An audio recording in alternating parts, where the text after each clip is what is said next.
Jesus came to Capernaum with his followers, and on the Sabbath he entered the synagogue and taught.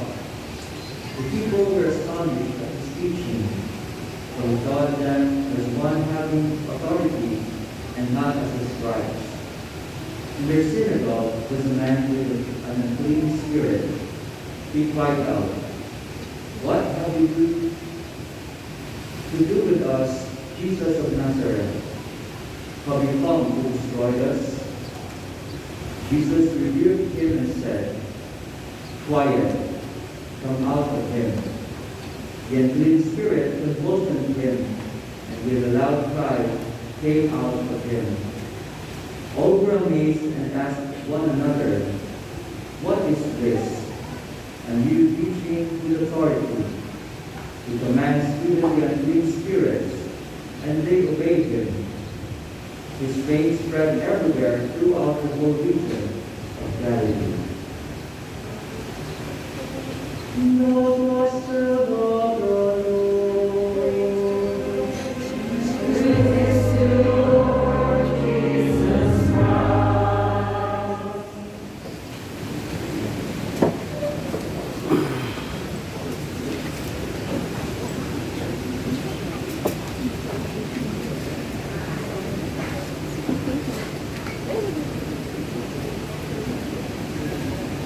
Once again, my brothers and sisters, good morning. Good morning, Father. And viva el Señor. Viva el Señor!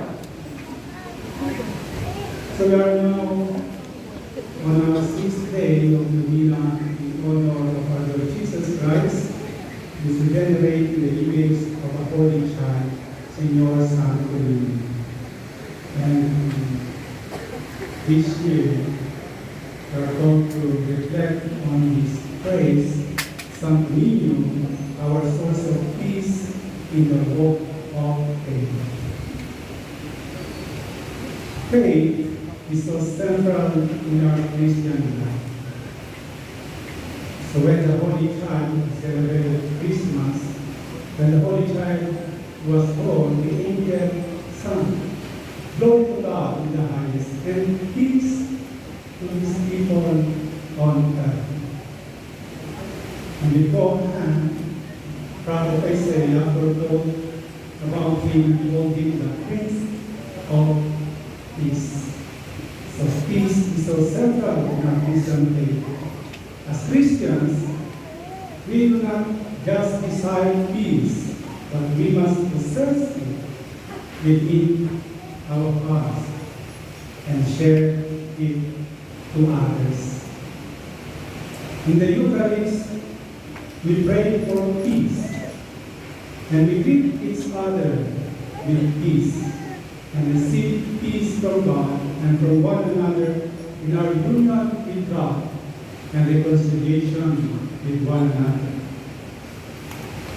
Kaya ang kapayapaan ang siyang narapat natin baon taglay sa ating paglalakbay kasama ang bawat isang patungo sa Diyos on the way to God. This is what I give to you. It is my own peace that I give to you. I do not give it as the world does.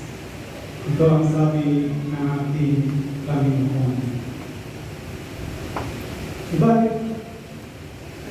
in our experience, or daily experience, bakit parang mahirap o mahirap sa atin ang makamit ang kapayapaan? Why peace is so elusive, if not impossible to achieve? Saint Augustine has a beautiful definition of peace. According to him, peace is the serenity of the mind, the simplicity of the heart, and the tranquility of the soul. Ang kapayapaan ay ang katiwasayan ng isip, ang kapanatagan ng malinis na puso, at katahimikan ng ating buhay o kaluluwa. Peace is the serenity of the mind. And we suffer loss of serenity of the mind when we exaggerate our fears, when we worry too much. According to one psychologist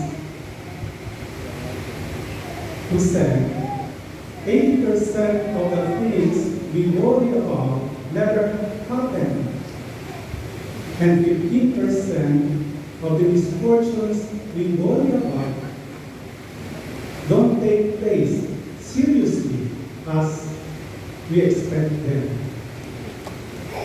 But because we fret and worry so much, we fail to achieve peace of mind. So 80% ng mga bagay na ating ipinag-aalala ay hindi nangyayari. So 20% na lang ang natira. And 15% of that na mga kasabihan at kamalasan, sinasabi natin na ating nararanasan sa buhay, ay hindi tunay na kasing bigat at kasing laki ng gaya ng ating ipinag-aalala. Subalit dahil labis-labis ang ating takot at pagkabagaba, kaya hindi tayo nagkakaroon ng katiwasayan ng isip. Second meaning of peace, according to St. Augustine, is peace is the simplicity of the heart. The absence of this means we let our emotion run wild. Our negative thoughts get the better part of us. Simplicity of the heart means contentment. We have to simplify our wants and our needs. Envy at the heart. Envy lies at the heart of the absence of peace and most of unhappiness. Because envious people never seem to be satisfied with what they have, and constantly looking over the fence over the fence of their neighbor's backyard, so much so that they miss the beauty that is right before them.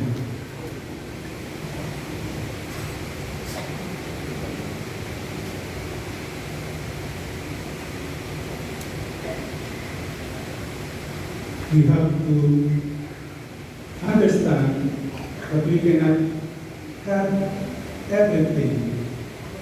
We should not compare ourselves with others.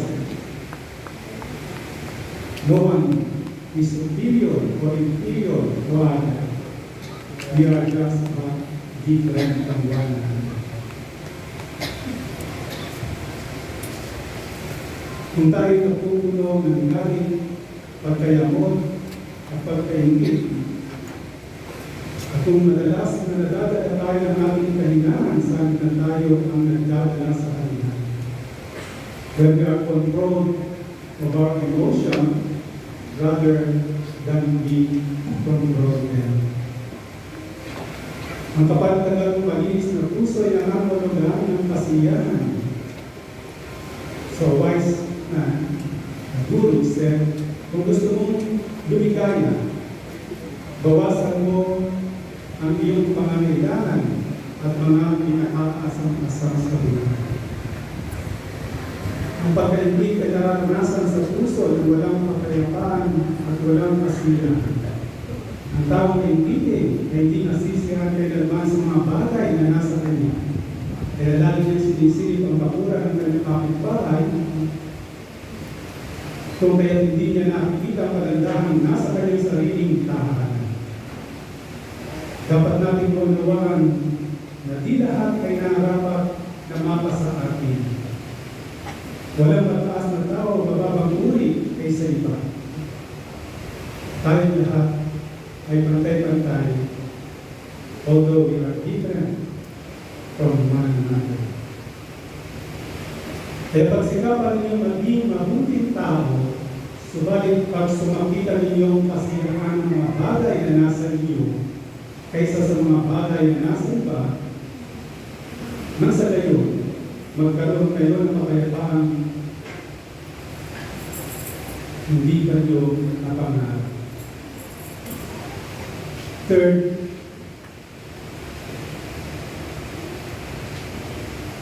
peace can be achieved through tranquility of the soul. Oftentimes, we are not at peace because our life is spiritually messy. And this happens when there is sin in our lives and we are full of guilt. Alam natin mali, pero yun ang ating ginagawa. Spiritual peace is a meaningful relationship with God resulting from forgiveness, reconciliation, and union. Alam natin na dapat tayong magpatawad, pero ayaw natin. Mas gusto natin saktan ang ating sarili.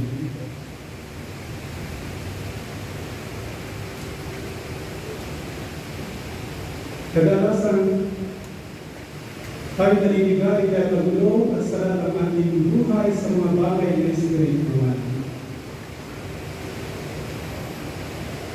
Kaya makakamit lamang natin ang kapayapaan sa pamagitan ng ating mabuting ugnayan sa Diyos na nasasalamin sa ating mabuting ugnayan sa isa't isa. At sa gayon, we can journey together in faith and at peace with one another.